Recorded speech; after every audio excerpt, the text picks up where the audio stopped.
The following is rated not safe for work. It contains strong language, adult situations, and lots of spoilers. Discretion is advised.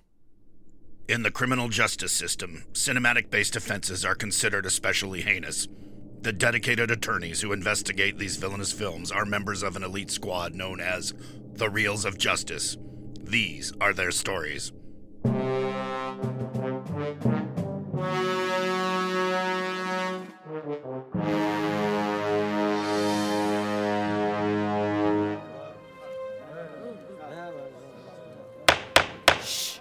Order, please, order. Reels of Justice is now in session. Judge Ben Haslar presiding. Will you all rise for the Honorable Judge Ben Haslar? Be seated. Abandon all hope, ye who enter here today, for we are hearing the case of the people versus the house that Jack built, a 2018 film about a failed architect turned serial killer who recounts the details of his grisliest murders while being escorted through the underworld by the poet Virgil, a la Dante's Inferno. For you hellions out there unfamiliar with our court proceedings, we are here to determine if this film is guilty of being a bad movie. As always in this courtroom, films are considered excellent until proven hellish. And the burden of proof lies upon the prosecution to prove beyond a reasonable doubt that this film is guilty. Who's ready to raise a little hell? Me. I thought you were out in sticks. Are you hearing on behalf of the prosecution? I am, Your Honor. I had 2 coins and I was able to get across, and now here I am in court. Oh, very good, very good. Well, you may proceed with your opening statement. Very well.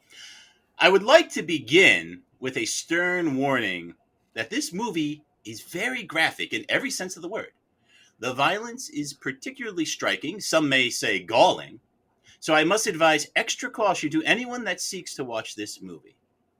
So, what is this movie?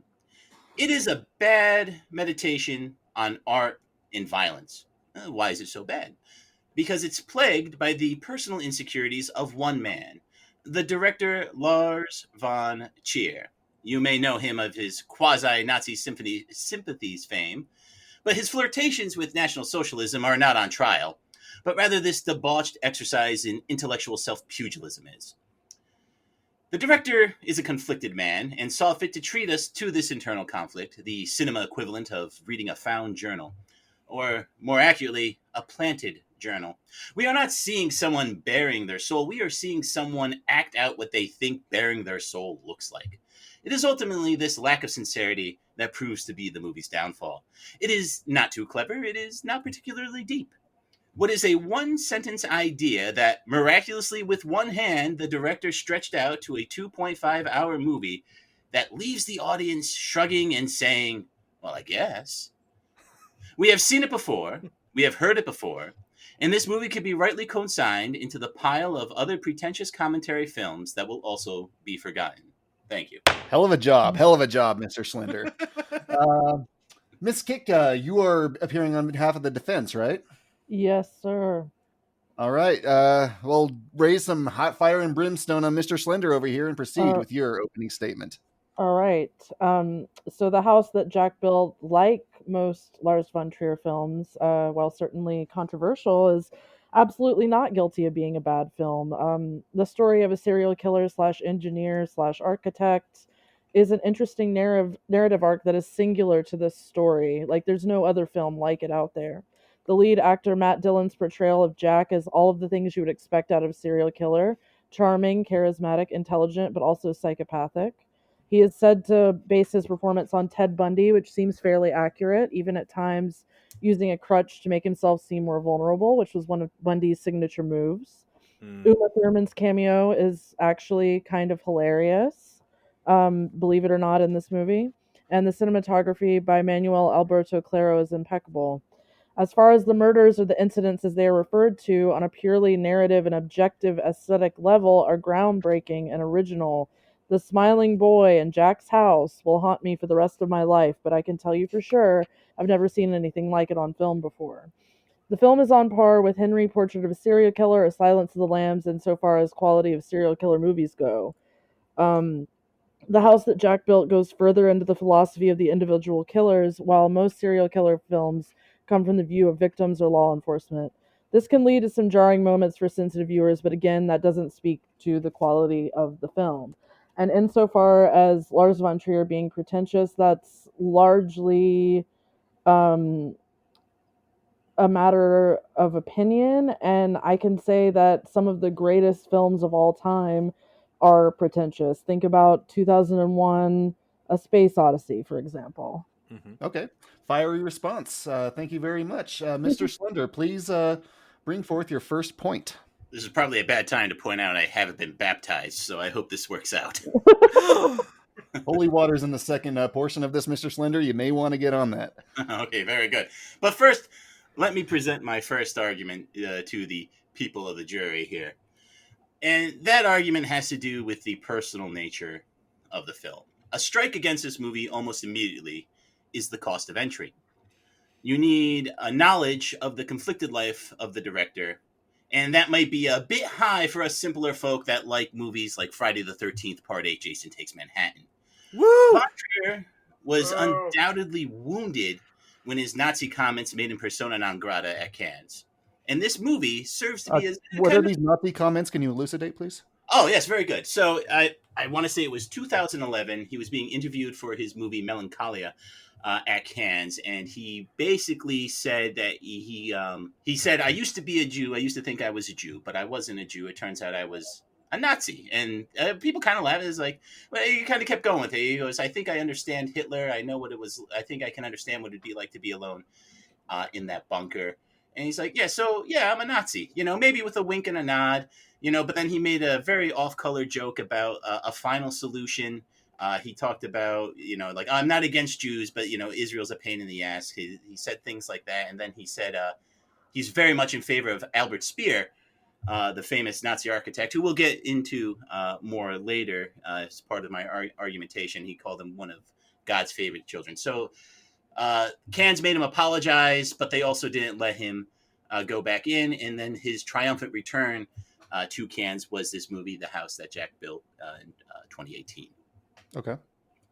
So that's the background. I think we could say now the background is stipulated, Counselor? Yes, absolutely. Very well. Okay.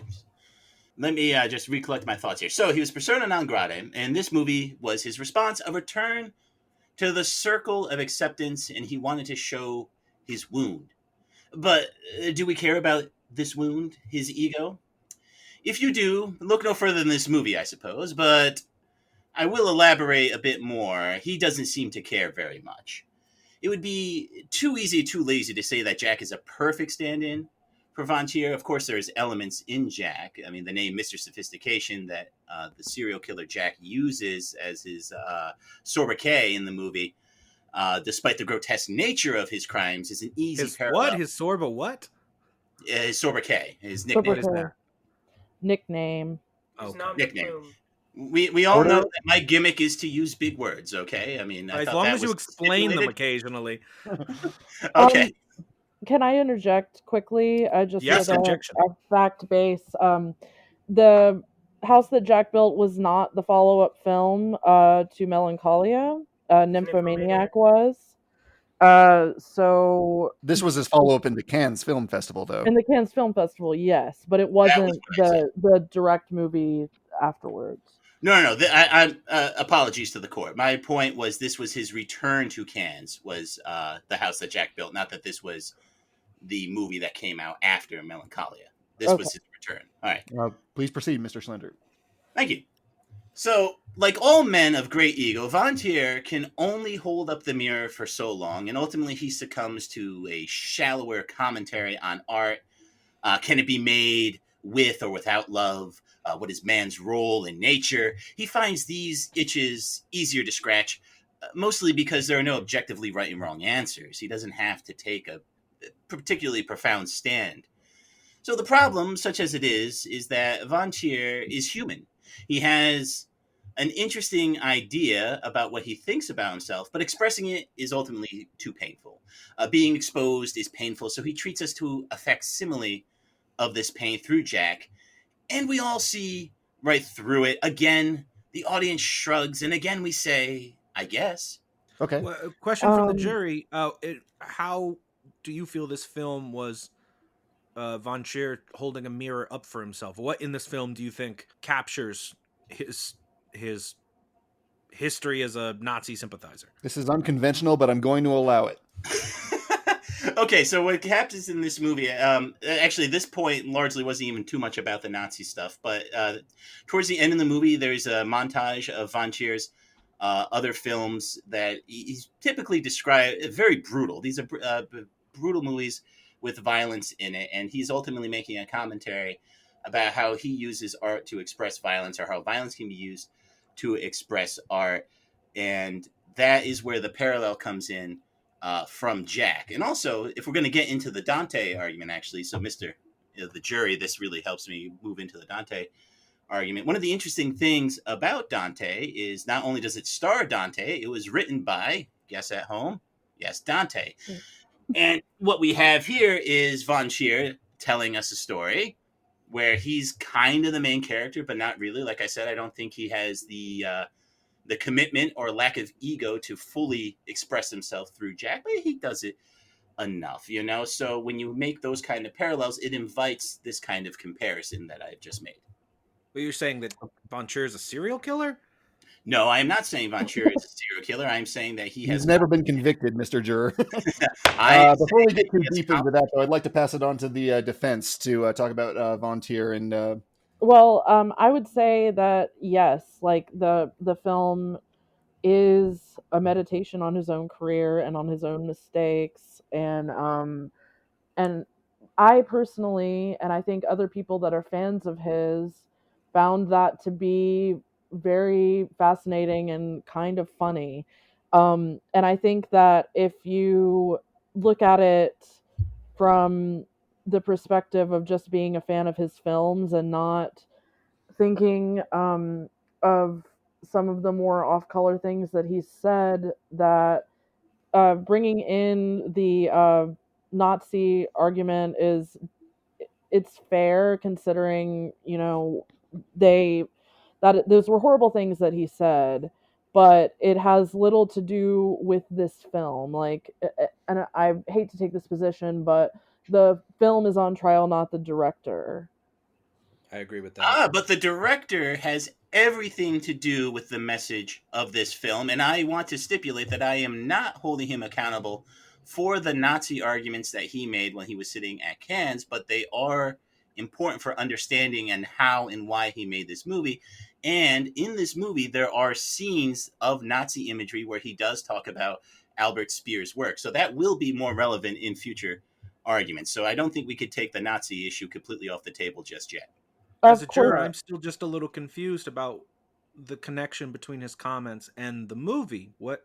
If I may interject, I can respond to... Please bring some clarity to this courtroom. Okay, so there are a lot of kind of responses to criticisms made about him over the years, particularly that he has been rough, that his depictions of women are usually very harrowing. They go through a lot of things, and so as he's walking through the underworld with Virgil, and he's describing this one of his incidents, as he calls them, with his girlfriend. At the time, her name is Jacqueline, but he calls her Simple.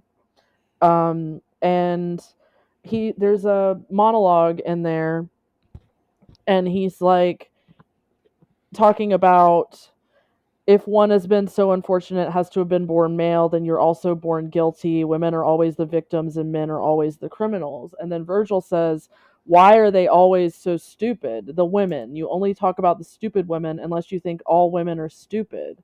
And then he says, women are easier to work with, more cooperative.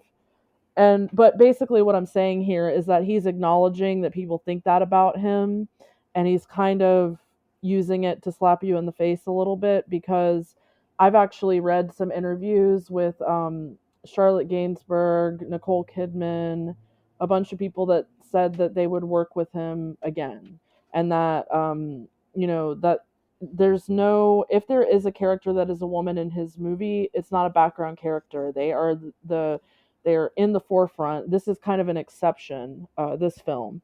But I think that was one of the things that he kind of acknowledged personally about himself. Okay, So the we can court say it's agrees that stipulated that Von Trier expressed some of himself through Jack. Yes, absolutely. All right, I agree with that, counselor, which was the point I had been making before the jury got so rambunctious. all right, Mr. Schlender, please proceed with your next argument. All right, very good. The next part I would like to make is that these meditations on art and violence, they've been done. They've been done better. They're not very new. You know, you have Objection, well, or if you allow me to interjection. continue the argument, I have a few examples here that I can Okay. point out that Let's try show to see the meditations example. Okay. on art and violence, and also in cinema and TV. So, The House That Jack Built, when you watch it, it seems like it wants to be a 21st century Jean-Luc Godard film. And the question is why? Probably the European influences. I mean, it's very flattering to be compared to Godard, which is obviously a man of Von Trier's ego, would resonate well with him. And Godard had two offerings in 1967 that I think express these meditations on art and violence much better than The House that Jack Built. One is La Chinoise, and the other is The Weekend. La Chinoise follows a group of students in France around the time of the Chinese Revolution. They become avowed communists, and it's kind of like this quasi-documentary style view of them and the actions they take. And Weekend is about a husband and wife that take a weekend trip to go murder, I believe it's the wife's parents, so they can have inheritance. Very kind of a surreal movie, and they offer a much more profound meditations on art and violence because they're not as personal as what Von Trier has interjected into the House That Jack Built. And then we can even look at something a little more contemporary too. We don't even have to go to the heights of cinema here. We can look at television. And one of the things that is worth noting is that this movie was originally conceived as to be a TV miniseries of such. And if we're looking at a TV show that has to do with art, violence, serial killers, what it is to be a man against man, we have to look no further than the TV series Hannibal, starring Mads Mikkelsen in the titular role. The series is replete with references to Dante, especially the fourth and final season where Hannibal actually moves to Italy to become a professor in Dante's scholarship. And ultimately, it's a much more satisfying take on the nature of man's violence against man, as we see Hugh Dancy's character and Mads Mikkelsen's character dance around each other for 4 seasons, trying to figure out what the other one's about. And that came out before this movie. Correct. And also, there's an episode that I think is very illustrative here called, I believe I'm pronouncing this right, Truo Normand, which features a serial killer played by the incomparable Lance Hendrickson. And you know what he does with all of his victims? He builds a monument out of them, not all that dissimilar from what we see.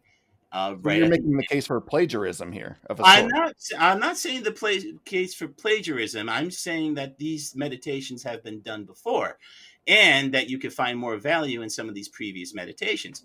But if you do want to talk about, lifting ideas, which all directors do, I don't even want to use this as a strike against him. But when Jack's OCD is kicking in and he's going into the house and he's having this imagination of finding blood underneath the lamp or behind a painting or whatever. This is very similar to, it was either an episode of like Night Gallery or Ray Bradbury Theater, where a art collector murders a guy, and then he keeps seeing these things that he touched, and he spends the whole episode trying to clean everything, So he definitely was inspired, but I'm not going to go so far as to say plagiarize. My point here with this exhibit is that you can find these examples that are much more illustrative, and because of the lack of that personal nature that Von Trier he just has so much trouble committing to that personal nature. He's got one foot in and one foot out, and ultimately it doesn't serve his message as well as these other films and TV shows do.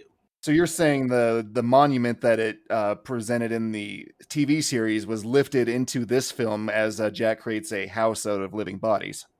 Well, again, I want to be careful with the terminology here. I don't want to say lifted. I don't want to say plagiarized. I just want to say that these themes have been addressed, and that is what we see at the end of the house that Jack built. The house he ultimately builds is out of the bodies of all of his victims because he was able to keep them in a freezer this whole time. I know it seems like we're jumping around all over the place, but that is the nature of the movie. He says at the beginning of the movie he's not going to tell the story in any particular order. It starts getting a little more streamlined towards the end. So when he has his collection of bodies that he keeps in his personal freezer, and we're talking this is a big meat freezer, right? So he's got all the bodies in there. He builds them all into this like a hut of sorts, and he escapes through that hut at the end, and that's where the Dante conversations and meditations start coming in. Is him and Virgil escape through a hole at the bottom of the house that Jack built. Ah, okay, very good. Okay, let's hear from Miss Kikta on that. Do you think it lifts too much, or do you think it lifts just the right amount? I think it lifts just the right amount, and I honestly don't understand what the problem is with him at least attempting to tell a personal story. I think that it's poignant that he does sometimes fail in this to show his humanity through Jack and through the mistakes of the screenplay. I think that it lends in its favor, honestly. I think that, of course, there are other movies that deal with violence and art, but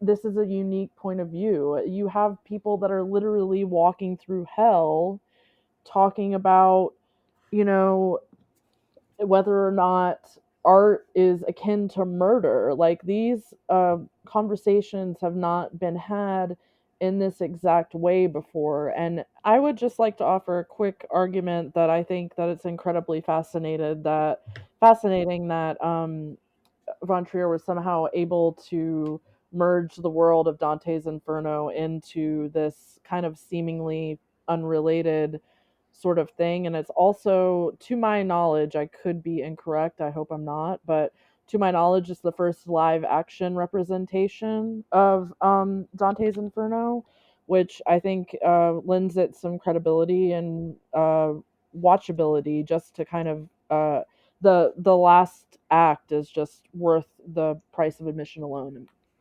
Would you like to jump to that, Mr. Prosecutor? You know, honestly, I can't speak to whether or not this is the first time Dante's been so flagrantly portrayed as they do at the end of this movie, to the point where Matt Dillon's even wearing like the red robe that Dante is frequently pictured in.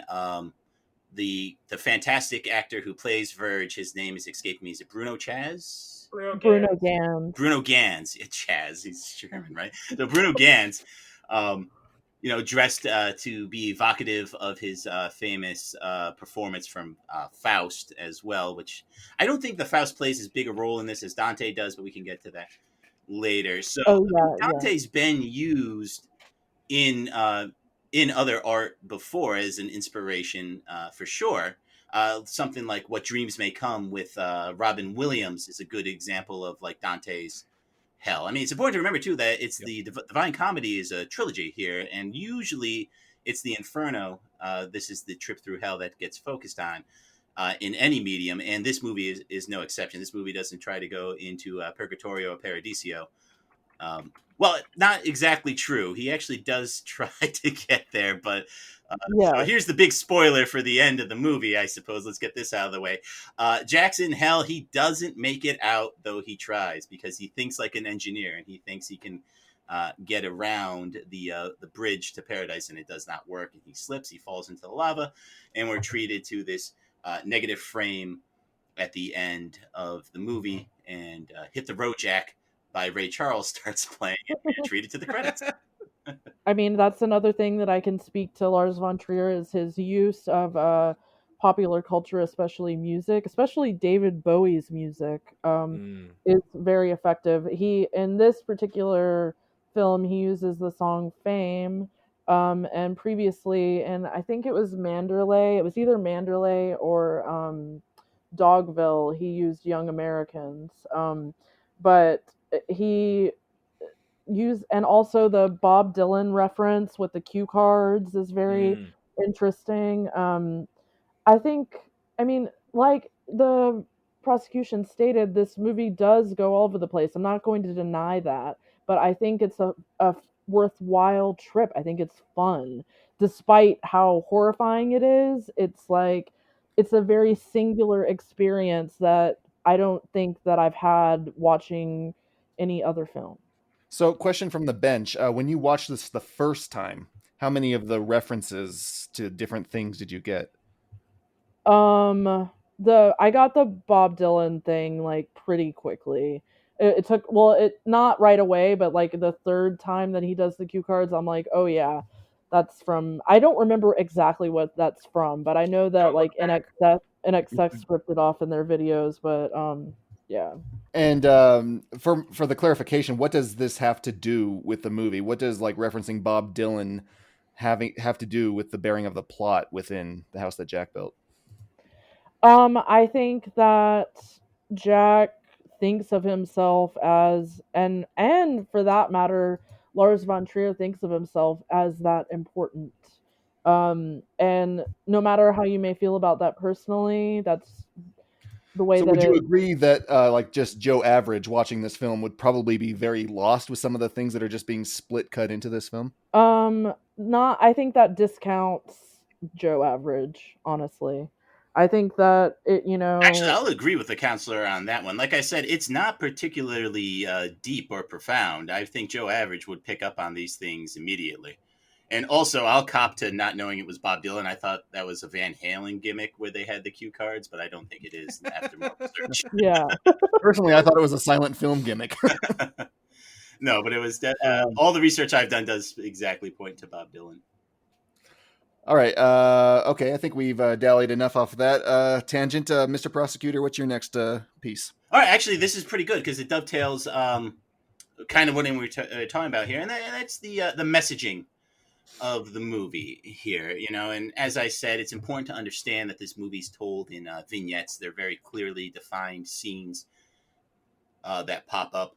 I can't recall if they call them movements or not, but they're the different tableaus. Incidents, yes, that's the word. The different incidents that are brought up.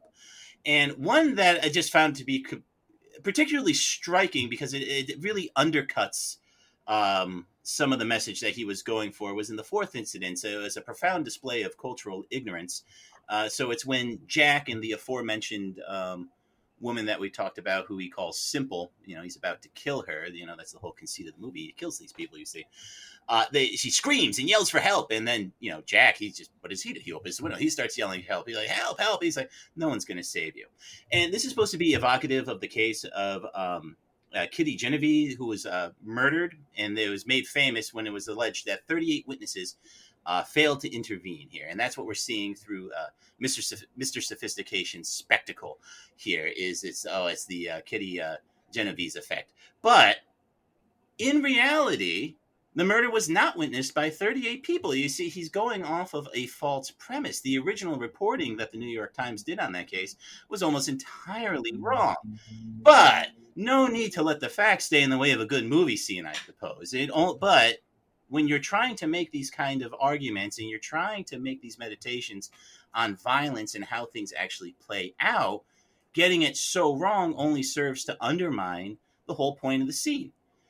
And again, this is the action of a man, Von Trier, who is trying to show us what he thinks we want to see. And that's that shallow crassness in lack of caring, despite it not really having any grounding in events that actually happened. So we see that. As the saying goes, if you're in trouble, you don't yell help, you yell fire. Well, that's true too, Yeah. I suppose. I mean, look, there is such thing as the bystander effect here, but that wasn't really what he was talking about when we're looking at this blatant reference to the Kitty's murder. And this is something we've heard before. People know this story. There's no allusion to what he's referencing here. And again, we shrug, and again, we say, I guess, as we sit through this lecture that we've heard before, and we've heard with better instructors. Okay, let's hear from the defense on that. I mean, obviously, I have to disagree with that. It could have been a I short case. I don't think that I don't think that there's anything wrong with playing with the truth of a situation when you're using it in fiction. So like the fact that he wasn't spot on about the Kitty Genovese thing doesn't really matter that much because we're talking about a piece of fiction. And then also something that I wanted to bring up is that um, a lot of Lars von Trier's films, and I think this one especially, are and all pretty much all of his English language films, I think, are kind of indictments of America. And I think that this film is an indictment of the toxic masculinity of American men, which it's I don't know if that was Objection, can we intended. define toxic masculinity as it pertains to this proceeding in this movie? I'd just be interested in what a definition would be, because I don't think we have a definition of like salubrious masculinity, for example. Okay, You don't I have a will. definition for salubrious, period. It means healthy instead of toxic. I told you, big words. I only got one more big word left, so keep an eye out. I mean, it involves like misogyny and homophobia and basically all of the problems that are wrong with our country are kind of rooted in the toxicity of masculinity, and they talk about that. He talks about that in the line that I was talking about before, where he said that men are born guilty. It's that line of thinking that leads not necessarily serial killers, but leads men to violence. You know what So I do you mean? believe that Von Trier is sort of portraying himself as sort of a victim of the whole thing and yet simultaneously being toxically masculine? Yes. Which is insane, but yes. Yes. Could you elucidate, please? Oh, I got it. If you want to go ahead, please. No, I mean, I think I understood your point. I don't know what the judge wants you to expand more on. It seems to me that those sort of things are like he's not laying out a statement or anything. He's just like saying like he's a victim, but it's also his nature. So don't judge him too harshly. Is that what you're saying? The message I is? mean, no, I don't think that he's saying that he's a victim of it. I think that he is like putting a mirror onto American society while also trying to tell a story about himself, which is a lot to do in one film, but that's what he's trying to do, I believe. It's not like he had 2.5 hours. Yeah. So All right, very well. I would make a Mr. small quibble on the toxic masculinity point. There's the professor of anthropology at Brown University, Matt Gutman, considered one of the country's leading experts on masculinity and author of the book Are Men Animals? How Modern Masculinity Sells Men Short. In an interview he did in February 12th, 2020, he talks about how the term toxic masculinity it's a bit too much of a misnomer. It's a bit too much of a cop-out. It's a bit too easy because it ascribes things to men, implying that they could be out of their control. This idea like testosterone increases rage, even though the studies have never been done. He says it's the equivalent of calling women hormonal. And I think what we see, particularly in Incident 4, isn't so much this nebulous idea of toxic masculinity. It's this idea that goes back to this other image that he brought up and brought up more frequently in the movie of the the tiger and the lamb. So I think it speaks more to man's capacity to harm man understood broadly as humankind here. And then obviously serial killers like Jack, they prey on what they perceive to be weakness, whether it's real or imagined. I mean, he kills kids, but he does also take out men who are demonstrably probably stronger than him. Like at the very end, the veteran that he puts on the last line to do that grotesque headshot scene, which does not happen. You know, of all the grotesque things the movie chooses to show, we are not treated to a 7 kill streak headshot, one shot 360 no scope that Jack's doing. Okay, so at the end of the movie, before he builds his house, actually, he wants to use one bullet to kill as many people as he can. I believe he has 7 men lined up. And again, too, this kind of, and he actually mentions the Nazis again. And he talks about people trying to kill the most amount of people the most efficient way possible. And so he has all their heads lined up. He has every man bound, all their heads lined up on this pole type device, right? And it's a rudimentary bondage system that he has them in. He tries to line up his hunting rifle and shoot one bullet so it will go through all the lined up heads. There's a big to do about whether the bullet's full metal jacket or not. A full metal jacket bullet would obviously has a piercing quality that normal flangeable rounds do not have. So that would, in theory, go through all the heads. We don't get One could argue it's not very efficient that he has to bind everyone up to even get that shot lined up, but That's not the point. I would say I agree with the counsel. It's not the point, like this is, again, we're dealing with a guy who is morally, I don't even want to say morally bankrupt. That implies that he had something to lose. He's just a complete moral idiot, a moral deficient, I'm trying to think of words that aren't offensive, but the problem is the man has no morals at all. And he's trying to make art. And this kind of goes back to what Virgil was saying. It's like, you can't make art without love. But Jack's saying, I am making art. Look at all these bodies. Look at all these things that I'm doing. And we, the audience, who are complicit in all of this, mind you, that's another point we can bring up later that goes back to Dante. And we're like, are you really making art, bro? Are you really? Is that really what this is? Is this really art? But it's a question we have to ask. Is it really art? Yeah, I mean, and I think that is also kind of the point of the movie right there, is what that's what they're talking about. They're arguing it.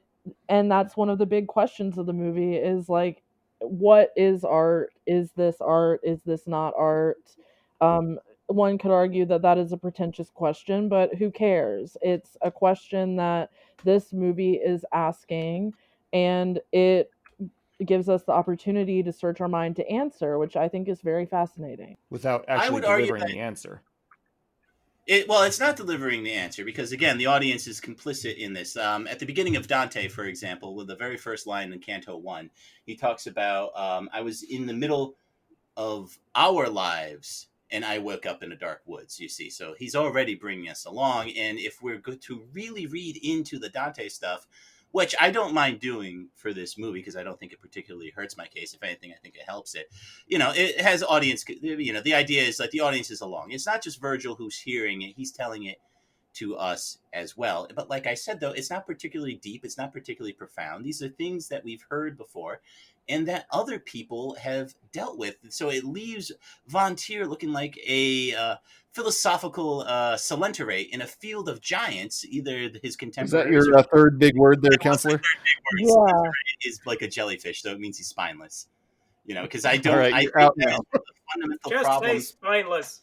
I will not, sir. I will say Schlender. It is a fantastic word, and people like it. So anyway, I appreciate learning words. I just want them defined. I know. So my point is, though, is that Von Trier lacks the philosophical, possibly intellectual courage, or it could just be his ego getting in the way of really exploring these questions in a unique way. So he's not standing on the shoulders of giants. He's standing in their shadows. Very, very poetic. Well said, sir. Yeah. I had to read a lot of poetry for this one, it turns out. Rebuttal from the defense. I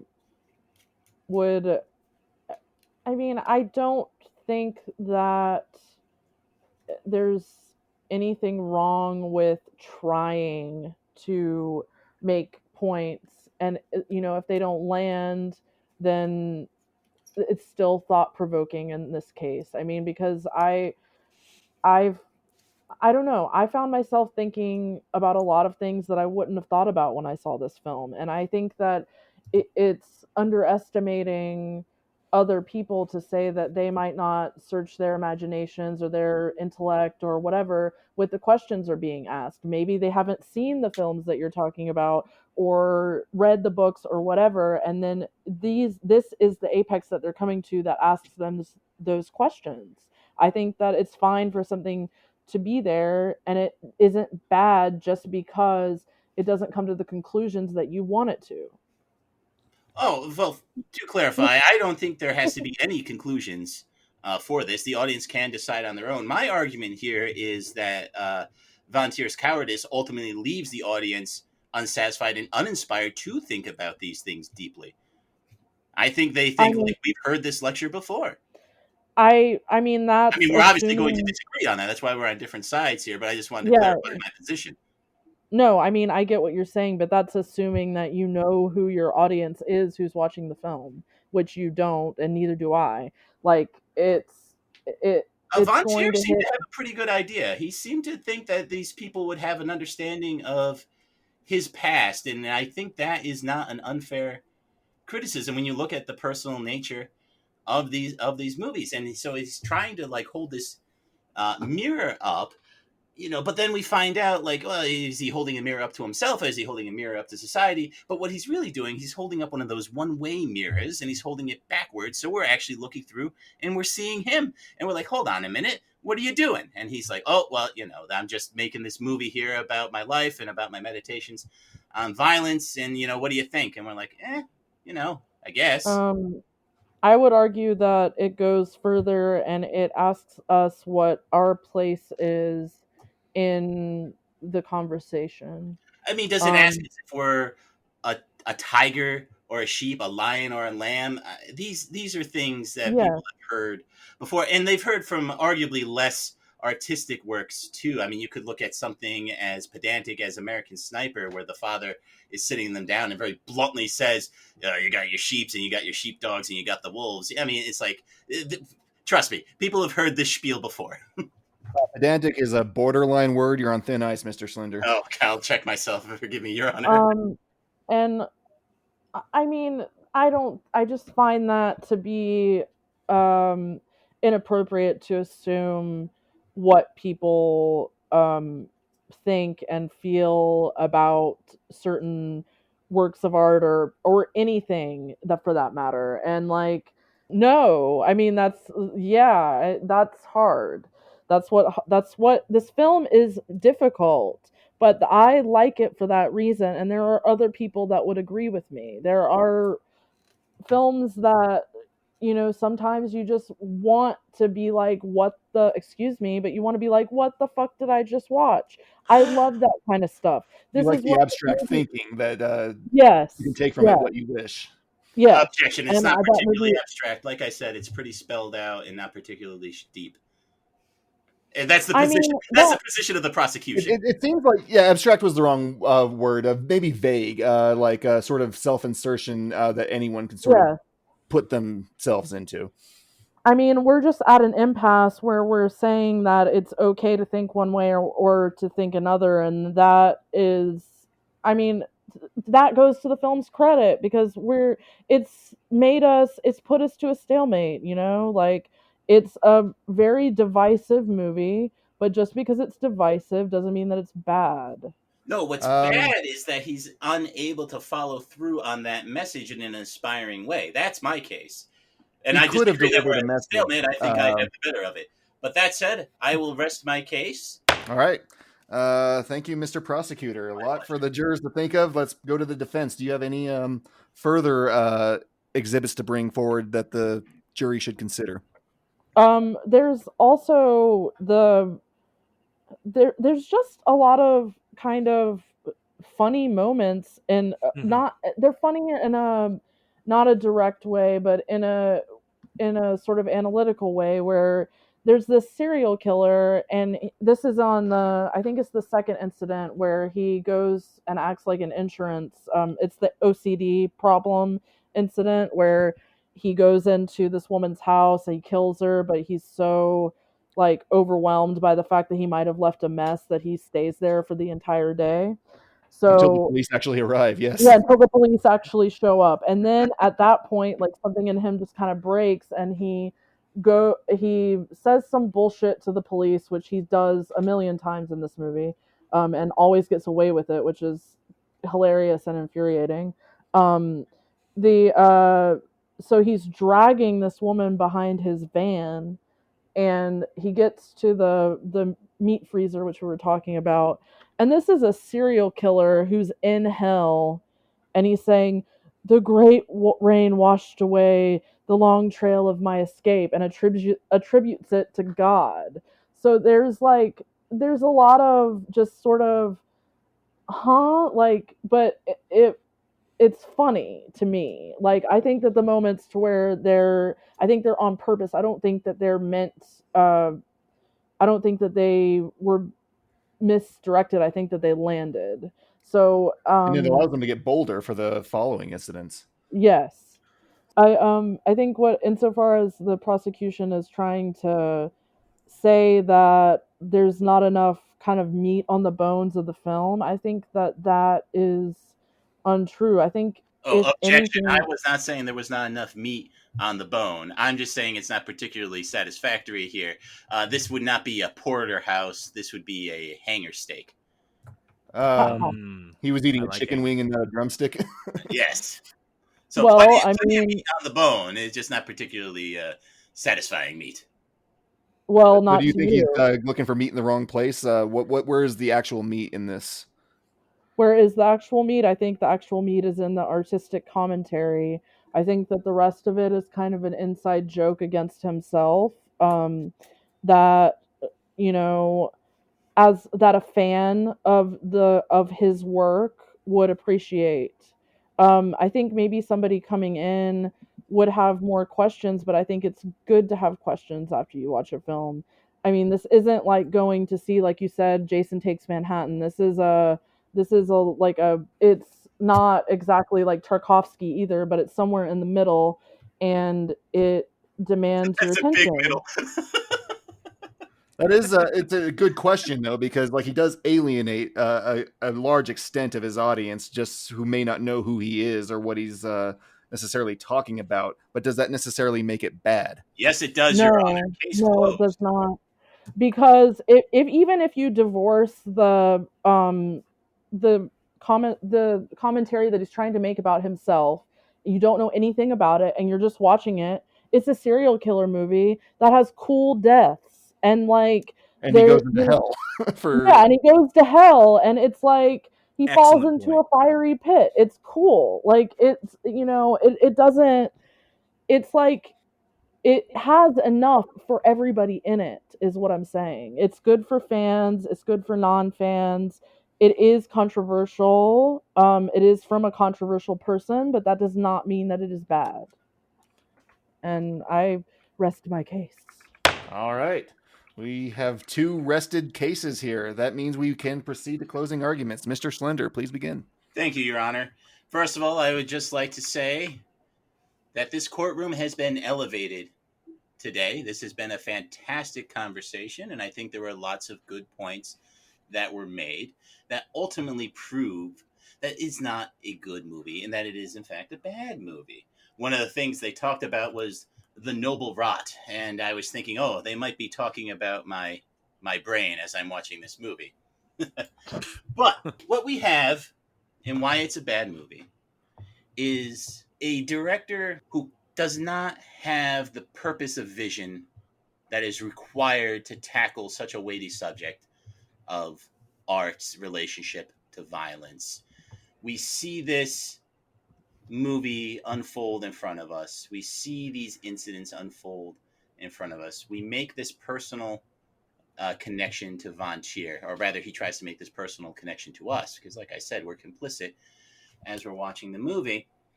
And instead of having the force of conviction, instead of having determination, he balks.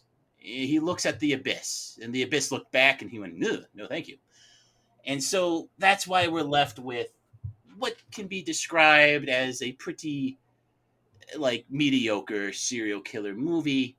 A movie that wants you to think, but it's about things you've already thought of. It's about, you've had this lesson before, you've had this lecture before, and spoiler, you're going to have it again. The house that Jack built, this movie gets made. This movie will be made again. It will be made by another storyteller who does not have a personal vested interest in almost like clearing their name as it were. So I want to thank the jury for their time and for their questions, and wish everyone a good night and thank you. All right, and please, defense, your closing argument. As we were speaking of Bob Dylan, in some of the cards that he's throwing out when he's doing this impersonation of Bob Dylan, there are some words which I think are what the film meditates on and could explain its entire meaning other than Lars von Trier's biography. So it's egotism, vulgarity, rudeness, impulsiveness, narcissism, intelligence, irrationality, manipulation, mood swings, and verbal superiority. This movie has all of those things. These are the subject. This is the subject, the core subject of the movie right here. That these things could be seen as bad, but talking about them and showing them in a what I think is a unique way is not bad. Thank you everyone for having me on the defense. Thank you both. All right, members of the jury, you will have a hell of a time debating this, Mr. Rodriguez, Mr. Maynard, Mr. Haslar. You have the facts concerning this case. It is time to determine a verdict. Since Mr. Maynard has already done a lot of talking, Mr. Rodriguez, you are the foreman for this juror. Please lead the jurors into the room and deliberate and render a verdict. Okay, so I haven't really said much, so I think I'll start with my thoughts. First Hey, of it's all, your jury room. We're just in it. to start off, first a correction: Hannibal ran for 3 seasons, not 4 seasons, and the cue cards that we're discussing about Bob Dylan, that is from Don't Look Back from 1967. To get to this deliberation, I didn't hate this movie, but I also didn't like it. So I was really kind of leaning on both the prosecution and the defense to sway me either way. And I gotta say that I'm disappointed in the prosecution in making the allusions to other movies. Clerks was not mentioned, and neither was Man Bites Dog. Beside that disappointment, I haven't seen those. What's the connection? Man Bites Dog rules. Man Bites Dog is from 1992, a French film about a documentary crew that follows around a murderer. And just in documentary fashion, just films everything that he does without actually taking any judgment on his actions. And I felt a lot of vibes to that while watching this film. I gotta say, that sounds more interesting than this. That sounds good. It also that kind of reminds me of Behind the Mask: The Rise of Leslie Vernon, where it's kind of a comedy version, and they follow like straight up a horror slasher guy, and it's very funny. I really like Behind the Mask. That is a good movie. Hey, get out of here! How'd you get in here? When it comes down to the film, it's hard for me to buy completely into the prosecution's argument that kind of the arguments that he's made they either don't conclude properly or that they're kind of facile. That may be true. I mean, it's a scattershot film. He's kind of going for a lot, and I think anytime you do that, you're never going to hit 100% of your targets. But also to the defense's point, I don't think that any film that could inspire this much genuine conversation could technically be bad. Hey, all of our films. Wait, I would say every movie we talk about inspires a ton of conversation. I did appreciate that there were some shots fired at Jason Takes Manhattan throughout the episode. That was quite nice. Not a bad movie. I love a Takes Manhattan call out. Bit. But yeah, ultimately, since I'm split down the middle for this film, it ultimately goes to what arguments were made, and I can't deny that I have been thinking about it since I watched it, even though, granted, it was only like 12 hours ago, but I'm still thinking about it. And that is captivating to me. Rob? I came in really down the middle, too. I think I can agree somewhat that I think it was the prosecution that said you basically get a mediocre serial killer movie. But I don't think mediocre is not bad then. And I thought that the defense, her strongest point was at the end where he's like, well, it's a cool serial killer movie. It's very graphic and very violent. it doesn't necessarily, it's not groundbreaking, right? We've seen other serial killer movies. I'm surprised American Psycho was never mentioned, that follow the serial killer and kind of show you his perspective. So, and then Man Bites Dog, as you mentioned, and Leslie Vernon. So we've seen the killer side of stuff, but god damn, was this really, really graphic. I mean, it doesn't hold back at all. I mean, there's a scene in the beginning when or somewhere there in the middle where he's a young kid and he's holding a little duckling and he cuts off the duckling's foot with a pair of scissors. That will haunt me for a real long time. And earlier there was mentioned the frozen boy, one of the boys that he kills. He then makes him like smile. He kind of taxidermies him in a way, but he freezes, and so the kid's smiling. And later you see he's just like propped up in a corner there, like waving, like happy forever. So I mean, as a big fan of horror movies, and I see this definitely as a horror movie, as showing you just no holds barred how violent it's willing to go is very interesting to me. So I for violence sake, this movie was really on the tops.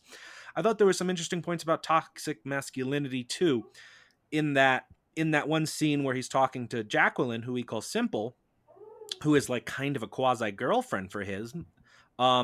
He manages to play the victim while victimizing her, and that's really, I thought, the message of that scene is that, I mean, you're about to threaten and kill this girl, and you're playing victim to yourself. You're crying out about yourself. I did think the best movie incident in the whole film, honestly. I agree. I actually liked all the incidents. The only ones I didn't like was the hunting scene, because I felt it was just really unbelievable. I didn't like how the kids were running out like deer. That was like sort of right. I didn't like that. I kind of got what they were going for, but like, take off the fucking red hat. Like, now that you know what he's doing, he forces them all to wear red hats so they're more visible. Take off the fucking red hat now that he's shooting at you, stupid. Stay where the hell you are, like your mom's telling you to do. Right. And then I really hated the mom is just like catatonic. I mean, she's just like frozen and can't react, like sitting there. He sets up a picnic after he murders her children, and she's just sitting there frozen. And like, I think she might force feed pie to the children or something, like pretending they're alive. And like, that really was a big eye roll. So I'd call that a bad scene. I don't know if it's enough to make the movie bad, but I thought that was a bad scene. What did you think of that scene, Ben? No, I agree. That's the worst incident of the bunch, and the Simple one was best. I liked the one where it's all OCD. I really liked the OCD one, and I really liked the Uma Thurman beginning one, where Uma Thurman is just, a very obnoxious woman. And now that's an important point that the movie seems to be aware of. Even Virgil says, while the story is being recounted, why are all the police in your story so stupid? Why are all the women in your story so stupid? And in a way, he's telling these stories knowing he's going to hell. He's kind of trying to justify what he's done. So he feels more justified in killing these people because they're stupid. Because they're stupid in his mind, they're worth less. They deserve to die. They're the lambs. He's the tiger. I thought that those instances were really cool. Those incidents in the movie, and I think there's a message here. I agree. It's not groundbreaking, but to wrap it up in a really kind of nifty serial killer movie, and then to me putting the cherry on top is the fact that he's actually being escorted to hell the entire time. And then I thought hell was awesome. Like, I'm glad that What Dreams May Come was brought up as another film that is kind of inspired by Dante, very much so, where Robin Williams actually goes to hell to try to rescue his wife. I mean, that's exactly Inferno. And then another movie that this reminded me of, especially in the end, was As Above, So Below, where they go into the French catacombs and they end up going so deep into the catacombs they find the mouth of hell, and then they're wandering around in hell for a while. It's kind of similar to The Descent. I didn't know that. I saw the trailer for that movie, but I didn't see that. Go watch As Above, So Below. It's so good. Also Buffy the Vampire Slayer with a hell mouth, stuff like that. Yeah, hell. Yeah, exactly. So I love hell. I love Dante's Inferno. So I mean, if you you love Little putting Nicky, that one wasn't mentioned. Well, not so much Little Nicky, but I mean, As Above, So Below really reminded me of this because they're kind of spelunking. They're kind of cave climbing. And in this, they're really going through those dark, winding caves. And I thought they were going to be doubles they had down there, and it looks like they actually did force Matt Dillon into some fucking river in some dark cave. He was willing to do it.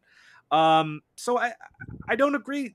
And to me, the prosecution's points were kind of subjective. It was like, well, Von Trier is just, not the right guy to be spreading these messages, or he's standing on the shoulders of geniuses.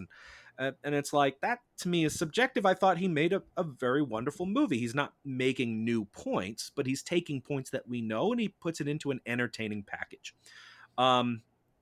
So at the end of the day, I enjoyed this movie. Anyone who hasn't seen it, I think should see it, but it is extremely graphic and is probably very triggering to anyone who's got any kind of history of abuse. I can attest to that. Yeah. So it's definitely rough on that, but it's you can't say it's scary, but it's very gory. It is a bit pretentious. But overall, I'm gonna say I don't think it's a bad movie. I think it's a good movie. I'd watch it again. So I'm going with good movie. I'm not guilty. Ben? Okay, well, I was kind of where you guys were to start with, very down the middle. I watched it. I did not know about the director's life himself, so I was just watching, and I wasn't lost necessarily. I was kind of going along with the serial killer thing. Some of the incidents were better than others. And then it clicked for me before we went down into hell that, like, oh, he's talking to Virgil, and this is like sort of him going down the circles of hell. And that sort of made it better for me.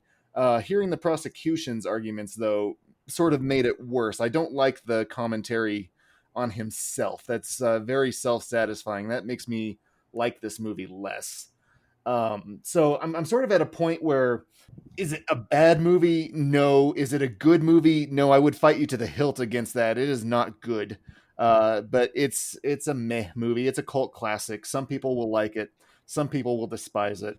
But could we say it's you don't say it's a good movie, but could we say it's not a bad movie, but maybe the director's a bad guy? I would say it's 100%, not a good movie. The director is not a good guy. The movie is not bad. So it's just sort of there in the scattershot range of take from it what you will. Some people will like it, some will hate it. And based on that, I'm saying not guilty, but don't watch it, because not necessarily don't watch it, but, watch at your peril. It's not. I agree. Watch at your peril. If you can handle gore, you can handle violence, and you like serial killer movies, I think this is a movie to see. In the case of Von Trier, he hates me, he hates life, I hate him. That's okay. That has nothing to do with the movie. You want to hate life, I do that every day. That's perfectly acceptable. That's our Ryan. I worry about Ryan sometimes. I'm sorry, I snuck back in. Get out of here! Oh! Take a sandwich with you before you go. Ooh. Okay, so are we kind of in consensus here? Are you going? I'm not guilty. Okay. Movie's not guilty. The man is. Yes, 100%. All right. Then let's go out and do the thing.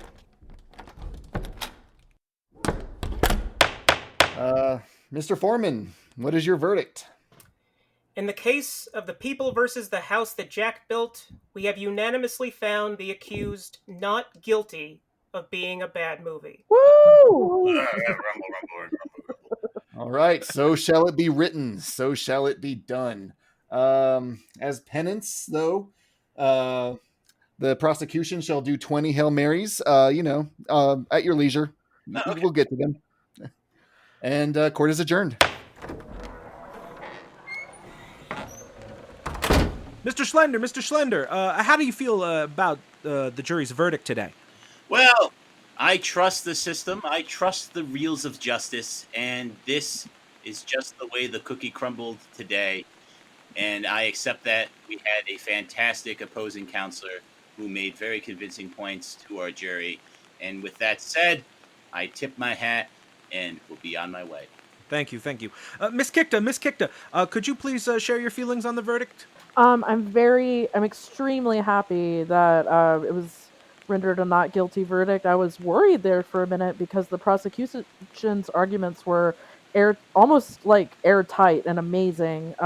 So I am very happy, if not somewhat surprised by the verdict, but I'm really stoked. And thank you so much. And yeah. Go watch Oh, The thank you, House thank that you. Jack Built. All right, thank you. Now that's all the time we have from the courthouse today. Let's go back to the studio for some post-trial analysis. All right, can I drop character? Because I really liked this movie. Oh man, I thought it was really I good. knew it. I knew you know. had. No, I could tell in your I thought this arguments. movie was really, really. I thought You liked it? I really did. Yeah. I think it was a brilliant commentary on art and violence. I just had to point out how shallow some of it was. I tried to choose my words very carefully. If you go through and listen again, I try not to say anything that's too damning because Yeah, you were just kind of court appointed. You had to go trash the movie. oh yeah, it's true. And I gotta say, I was skeptical at first, but as I was watching it, and at first, okay. So here's the theory. I teased to Maynard that I had a theory going into this, and I said I can't. Oh, I'm excited for this theory. Here it is. Present it during my case because it would hurt my case. I bet if we could talk to Lars von Trier, and if we asked him, I think in the first draft of the script, maybe I would bet money that Virgil wasn't Virgil. I would bet you $100 that Virgil was originally supposed to be Albert Speer, and here's why. When Dante wrote in the Inferno, the reason he chose Virgil to be his guide is because he greatly respected him as a poet. Dante was a poet, and he was very sympathetic to these people who would be trapped in the first level of hell. Those are the unbaptized. Jesus could come in and save them every once in a while, so he didn't feel too bad for him. Yeah. Oh, so you would be there. Oh, yes, exactly. Well, that's where I ended up after the trial, you see. And so Ben's going to have to pull me out for the next case. So I would bet you just a lot of money when you look at the way Jack talks about, because I think the compromise would be, I'd imagine a studio suit said, like, look, man, you got to cut out the Nazi crap. And he's like, okay, what if I just talk about Speer's architectural methods and things like that? So Jack viewed himself as an architect. Dante was a poet. Virgil was sent there because Dante would listen to Virgil. I think Spears would have been able to make a better case to talk to Jack. And if you look at Albert Speer, who passed away in 1981, when you look at pictures of him and then you look at pictures of Bruno, I'm going to say Chaz again. What's his last name? Gad. They look remarkably similar. And everyone was pointing out Bruno's performance in Faust, but he also very famously played Hitler. So I think if we could talk to von Trier, I really think that was what he originally had in mind. And why is this? Because when you look at what von Trier had to deal with his Nazi controversy, like I said, it made him persona non grata. There's only one Nazi in history who's ever been able to have a hand in shaping their own legacy. And sure enough, it's Albert Speer. While he was on trial in the Nuremberg trials, he wrote his biography, Inside the Reich. And it's received lots of criticism. And there's a fantastic book out there if anyone is interested in learning more about Albert Speer. It's called Albert Speer and His Battle with the Truth by Gitta Senery, if I'm saying that correct, which draws upon hundreds of primary sources in interviews. So I just think this Speer connection, and based on things that von Trier said about Speer, so my theory for a Reddit post, Virgil was originally going to be Speer, and it got changed.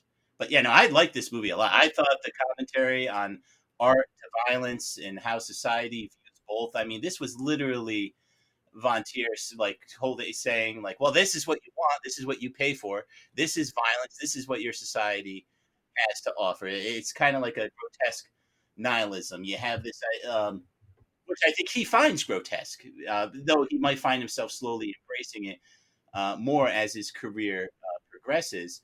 And when you, what was the other point I had? I just had it and I lost it. I completely spaced on it. I'm really curious to see what he does next, or if this is his last movie. You know what I mean? It would be like a perfect last movie for him. It would. I mean, I wouldn't want that to happen just because, I mean, I have to admit that being especially a female fan of Lars von Trier is a little masochistic, but I can't help it. I think that they're so audacious, they're so over the top, there's so much going on in all of them. And that's why I think, that they're worth seeing, and that's why I picked this movie. So glad you did too. I never would have seen it otherwise. It's excellent. Yeah, I don't think I'd even heard of it. Maybe I heard the title a couple times. Oh, also, I want to point out one more Dante thing that I think the movie illustrates really perfectly. Apart from the fact that I think Virgil was supposed to be speared, that doesn't mean it wasn't going to be a Dante allegory anyway. And there's a very important Dante character that's missing in this story. Does anyone know who it is? It's Beatrice. The one he's going to rescue, Dante's right? first love, exactly, who rescues him. And this goes back to what Verge was saying about art being made without love. And so there's no Beatrice analog. So there's no love to save him from hell, and he falls in. It's very... I hope that Von Tiers was this smart, and I'm not reading too much into it. I really like your fan theory, though. I mean, it makes a lot of sense, especially with the architect's perspective, because that's what this is about, exactly. Versus the poet perspective. In those controversial comments he made, he did name drop Spear, and he's used the terms one of God's favorite children to describe him. So I think Von Tiers, he's a very conflicted man, but also at the same time, because you guys wanted to say like he's bad. I think what's bad about him is his ego. He wants to be remembered as an interesting man, and this is the way. I think Ryan wouldn't agree with that. I don't know if he's necessarily. I wouldn't necessarily say he's insincere, but I don't think he wants to be remembered the same way like Steven Spielberg wants to be remembered. Get him, Ryan. No, get him. No, he definitely doesn't. I mean, he's definitely a masochist, and he kind of treats film kind of like a blunt object. Like he called it once. He said that his films should be like a rock to the face, and that's or a jack to the face. That's his modus operandi. Whenever he approaches a film, it's, well, who can I piss off this time? And I mean, far be it for me to decide whether or not that's a healthy way of making films. It's certainly not one that's going to have you be forgotten in a few years. True. Here's the line that I had that I think you'll like. This movie is to violence is what Showgirls was to sex. Yeah. I don't think I disagree with that. I mean, I don't think this movie is the masterpiece that Showgirls is. Oh, no. Definitely not. It's very close. It is a very... ATMA reels of justice made it guilty, my friend. I'm telling you, I was serious. I was serious in my arguments that I don't think that he took the message far enough. I think he paused and balked and tried to keep it in a bit more of a safe place where people would think about it, kind of. But like I said, this is stuff that we've already thought about. But I think it comes as close on film as we've probably ever had to make people really, especially in the 21st century, for sure. Yeah, absolutely. I think that it's very daring that this film was made in the 21st century, especially considering the political environment and everything else. So, this is the kind of film that Godard would make. I said it's like a 21st century Godard film, but I didn't say that was a bad thing either. If you go back and listen to the arguments, it's very interesting. He said, at least in part, that it was inspired by the 2016 presidential election. And that he doesn't believe that life has a point if something like that can happen. Oh, that's a fair point. And so it seems like I do remember when when the world ended 2 years later, and here we are recording this podcast by hand cranking our batteries in our huts. And well, I do remember that Mike Pence built that whole house out of human corpses. But he actually made it across the bridge. He jumped. You see, that's the trick. Oh no! You can't climb across. That's actually what I thought.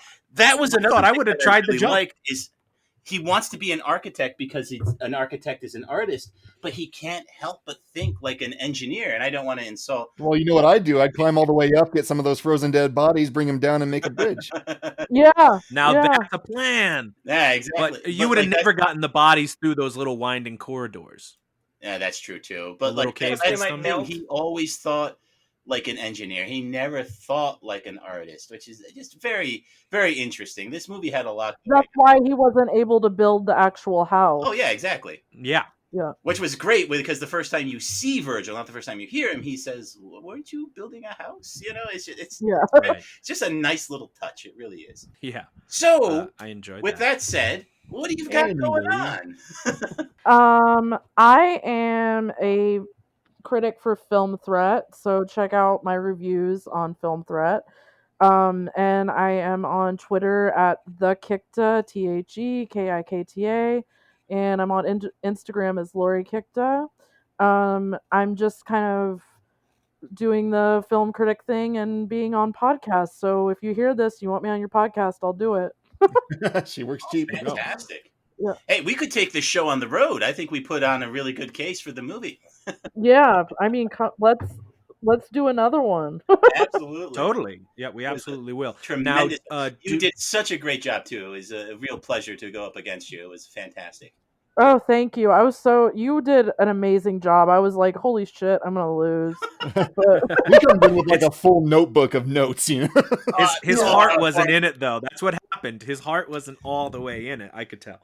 It's not that my heart wasn't in it. I just wanted to be. I didn't want to say things that I didn't necessarily believe, and I wanted to take the things. What kind of lawyer are you if you're not going to say things you don't believe or that aren't true? I know. You know, Well, learn from me. What Now, I think is very interesting is that we base it because so much of the criticism for the movie is just on that such a surface level. It's like, oh, it's grotesque. There's violence against women. There's violence against children.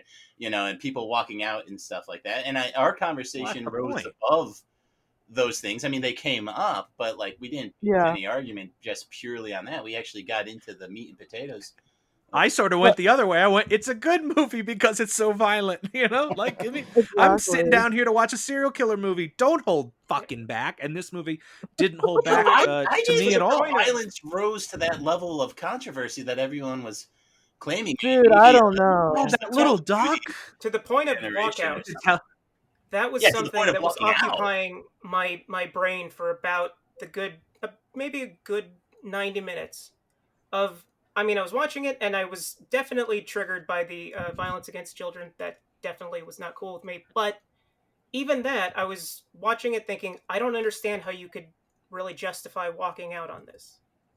I didn't like it. I abhor it. I didn't ever sit there and think, not once did I say, well, I can turn this off and feel okay about it. I needed to keep watching it. I think you cut out the whole family scene. And that works. The movie still works. Yeah, because I gotta say that was really uncomfortable too. I did not. Oh, that kills me. That scene. Not a big fan. Handle it. I guess I can understand why it's in it because all the incidents are used to set up the subsequent conversation that he'll have with Virgil. I think the conversation he has at the end of the fourth incident is what really saved the movie. Well, maybe not saved the movie, but it's what made everything click with me. You know, I love when when they're having that conversation about religion, and you know, Jack says like, "Oh, imposing your morality has ruined art. You know, like religion has ruined man. You know." And I love Virgil's response. It's like, "You've been reading the wrong words," and I'm just like, "Damn, that's it right there." He says, "You read like the devil reads the Bible." Yeah, you read Blake like the devil reads the Bible. Yeah, yeah, it's just, I like it. For me, the duck was the worst, though, man. Like the duck killed me. I read about that and people complain about it, and then when it actually it happened so fast I didn't even know it was happening. When it happened, I was like, "Oh, that's not so bad." Maybe I'm emotionally dead inside, but none of those lingered with me. It's just like when I know it's a movie, like nothing like really sticks like it used to. You are emotionally dead inside. I know. I'm not a big fan of body horror. I mean, well, like it's fascinating in a horrifying kind of way. You know, things like Human Centipede and stuff like. Surgery as torture, that really gets me, you know, but like I didn't really get that vibe from this, and that's kind of what I was worried about. That poor duck, though. But you know what did piss me off? Real with the duck, Maynard.